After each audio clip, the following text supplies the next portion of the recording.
سچائی اور ایمانداری ہمیشہ کامیابی دلاتی ہے۔ ایک چھوٹے سے گاؤں میں احمد نام کا ایک غریب مگر ایماندار لڑکا رہتا تھا۔ احمد کے والد کا انتقال ہو چکا تھا اور وہ اپنی ماں کے ساتھ چھوٹے سے کچے گھر میں رہتا تھا۔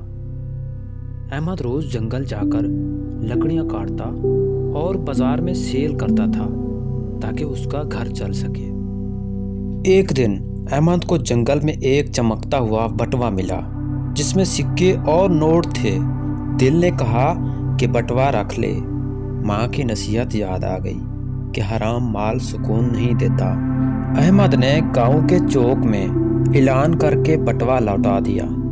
ایک بوڑھا تاجر آیا، بٹوا پہچانا اور خوش ہو کر انعام دیا، مگر احمد نے انکار کر دیا۔